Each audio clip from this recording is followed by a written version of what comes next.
Bonjour à tous et bienvenue sur Cupcake NC. Aujourd'hui une toute nouvelle vidéo pour vous montrer comment je réalise la génoise. Et oui, nouvelle introduction car nouvelle année, alors bonne année à tous. Je disais donc, pour la génoise, vous aurez besoin de 120 g de farine à laquelle j'ai au préalable ajouté un demi-sachet de levure, ainsi que 120 g de sucre et 4 œufs, en ayant séparé le blanc des jaunes. Donc, il faut vraiment faire attention à ne pas mettre ne serait-ce qu'un tout petit peu de jaune dans les blancs, car sinon vous ne pourrez pas correctement les monter en neige. Donc on va commencer, et pour commencer je vais monter les blancs en neige. Pour cela j'ai besoin d'un bol et d'un batteur électrique. Vous pouvez réaliser cela au fouet, mais bon il faut être un peu courageux et je trouve que le batteur électrique est beaucoup plus rapide et efficace. Pendant que je monte les blancs, je vais vous parler de la génoise. Donc la génoise c'est un gâteau assez léger.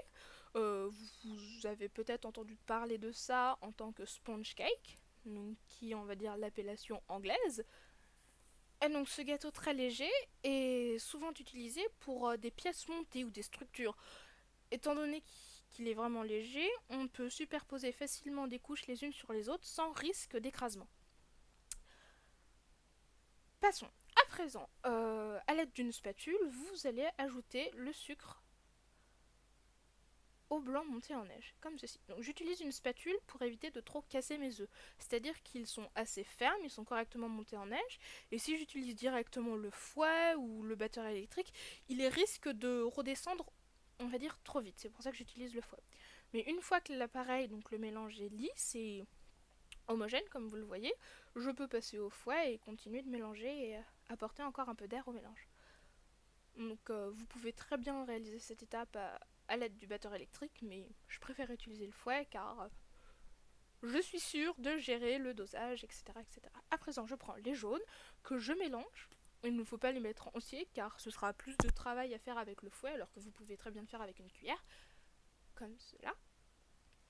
Et ensuite, je vais mélanger. Donc c'est vraiment une recette facile à faire.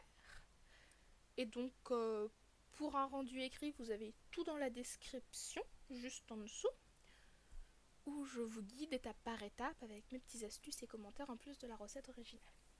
À présent, je prends ma farine à laquelle j'avais déjà ajouté un demi-sachet de levure, je la tamise, car c'est toujours mieux de tamiser la farine, quelle que soit la recette, pour avoir un rendu plus homogène, et c'est sûr que c'est beaucoup plus facile d'incorporer une farine correctement mélangée et tamisée à un mélange.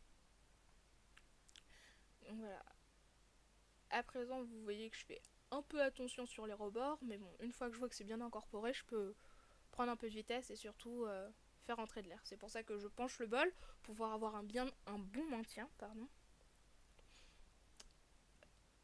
et facilement battre. À présent, j'ajoute de l'essence de vanille. Vous pouvez vraiment utiliser tout ce que vous voulez comme type d'essence, de la cannelle, de l'amande amère, de l'essence de, je sais pas, framboise, citron, chocolat, vraiment tout ce que vous voulez, c'est à votre guise. Moi, dans les gâteaux, j'aime bien ce petit goût vanillé.